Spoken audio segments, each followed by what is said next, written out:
வந்த வினையும் வருகின்றவள் வினையும் கந்தன் என்று சொல்ல கலங்கிடுமே. செந்தில் நகர் சேவகா என்று திருநேற்று அனுபவருக்கு வராதே வினை.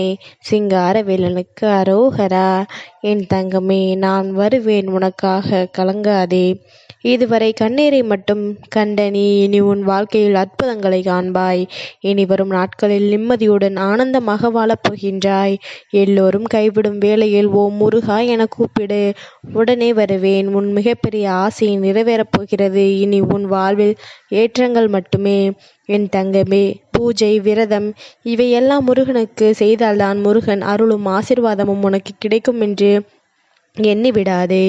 இந்த முருகன் உன் இல்லத்தில் உள்ள அன்பின் உண்மை தன்மையை பார்த்துதான் உன்னை தேர்ந்தெடுத்தேன். அதனால் தான் எந்த சடங்குகளும் செய்யாமல் இருந்த உன்னை ஒரு முறை முருகா என்று கூப்பிட்ட அந்த தருணத்திலேயே நான் உன் மனதிலே வந்து தங்கிவிட்டேன். நீ என்னை அடைந்தது உன் முந்தைய பிறவிகளில் சேமித்த பக்தியின் காரணம்தான். நான் உன்னை ஆட்கொண்டது உன் இப்பிறவியின் தூய்மையான அன்பின் காரணம்தான்.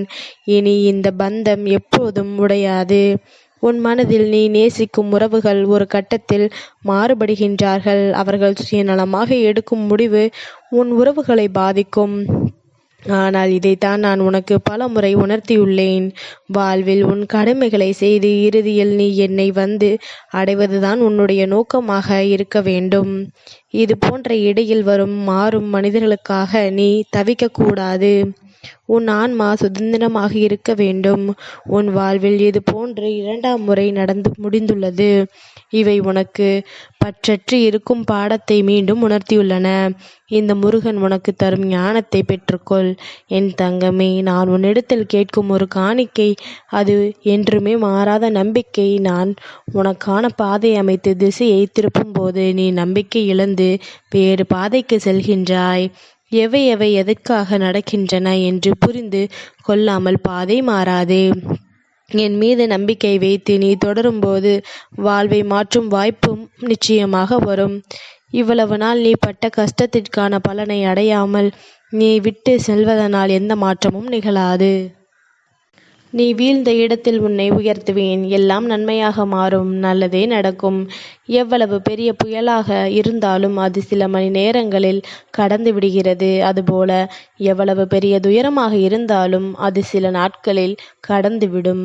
சில பிள்ளைகள் எதிலும் அளவுக்கு அதிகமாக ஈடுபட்டு அதனால் துன்பம் அடைந்து அதன் பின்பு என்னிடம் வந்து வருந்துகின்றார்கள். பிள்ளைகளே, அளவுக்கு மிஞ்சினால் அமிர்தமும் நஞ்சு.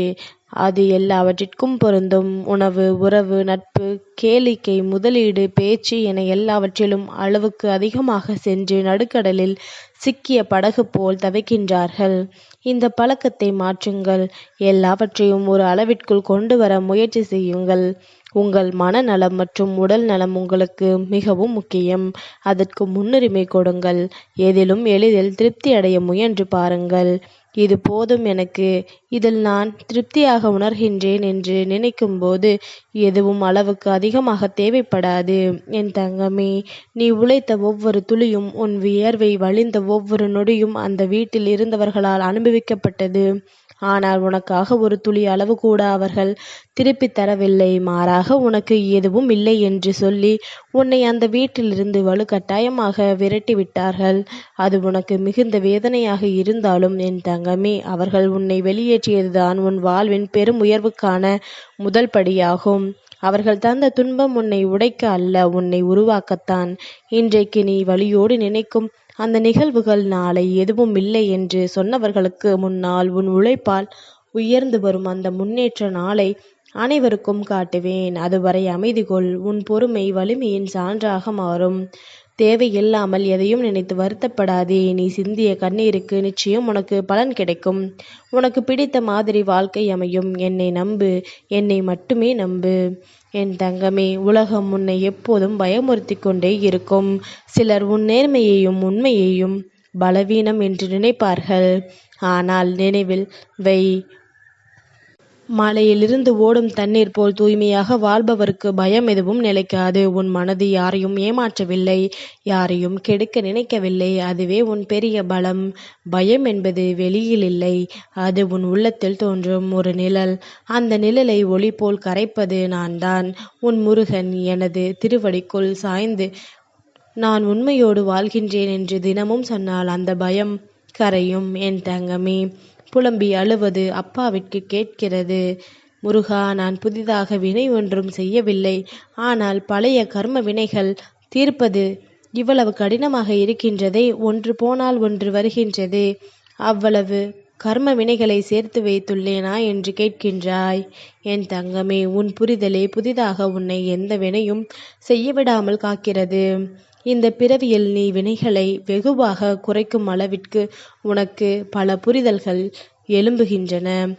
உன் மனம் பட்டை தீட்டிய வைரம் போல ஜொலிக்கப் போகின்றது. எல்லா வினைகளும் முடிந்துவிட்டது என் தங்கமே. அனுபவித்து முடித்து விட்டாய். இனி வாழ்க்கையில் கவனமாக நடந்து கொள். பேசும் வார்த்தைகள் மற்றும் செயல்களில் கவனமாக இரு.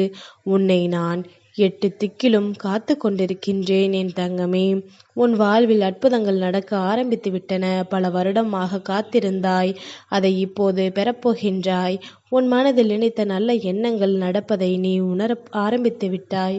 உன் மனம் ஆசைப்பட்ட நிகழ்வுகளை நீ கேட்காமலேயே நடத்தி வருகின்றேன். என் அறிவுரைப்படி நீ நடந்தால் இனியும் அற்புதங்கள் பல நடக்கும். மேலும் நல்லதை பெறுவாய். அருமையான நட்புகள், இனிமையான சூழல் அனைத்தும் நீ பெறுவாய். எதிர்மறை எண்ணங்களை துளியும் அனுமதிக்காதே. நேர்மறையாக எதையும் சிந்திக்க முயற்சி செய்.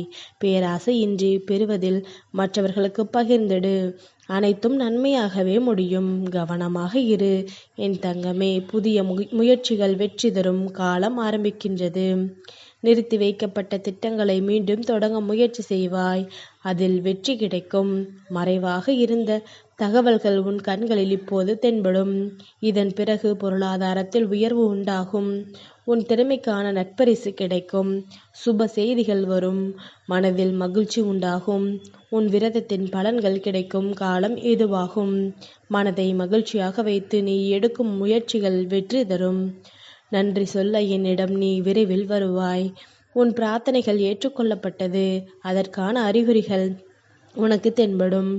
இங்கு தனிமையே வெறுத்த பலரும் ஒரு காலத்தில் தனிமையை விரும்ப ஆரம்பிக்கின்றார்கள்.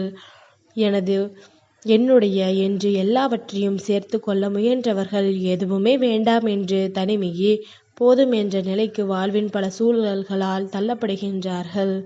ஆனால் என் தங்கம் ஆகிய நீங்கள் பெரும் ஞானத்தால் வாழ்வின் நிலையாமையை உணர்ந்து பற்றற்று வாழ கற்றுக்கொள்ளும்போது விருப்பு வெறுப்பு மற்றும் எதிர்ப்பு வரும்போது அதை சலனமில்லாமல் சந்திக்க முடியும்.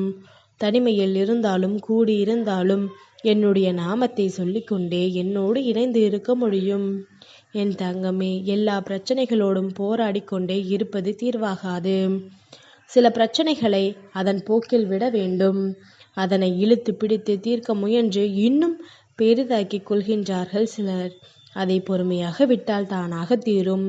இன்று நீ நினைத்தது எல்லாம் நடக்கும். ஆதலால் நினைப்பது நல்லவையாகவே இருக்க வேண்டும். எண்ணத்தை கவனி. அதில் உள்ள எதிர்மறை சிந்தனைகளை அகற்றி நேர்மறை எண்ணங்களை சேர்த்துக்கொள். நடக்குமா என்று உன் மனதில் சந்தேகம் உள்ளது. நடக்கும்.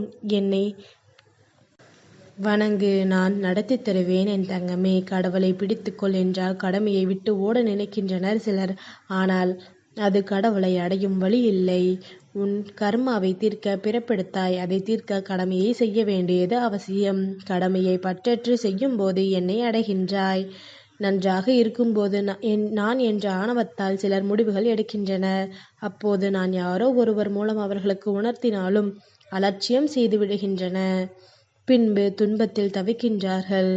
என் தங்கமே, இங்கு எல்லாம் மாறக்கூடிய ஒன்று. இனியாவது நான் என்ற அகங்காரத்தில் இல்லாமல் எல்லாவற்றையும் என்னிடம் ஒப்புவித்து உன் கடமைகளை செய்து வா. இந்த முருகன் ஆசிர்வாதம் எப்போதும் உனக்கு உண்டு. சிங்காரவேலனுக்கு அரோகரா.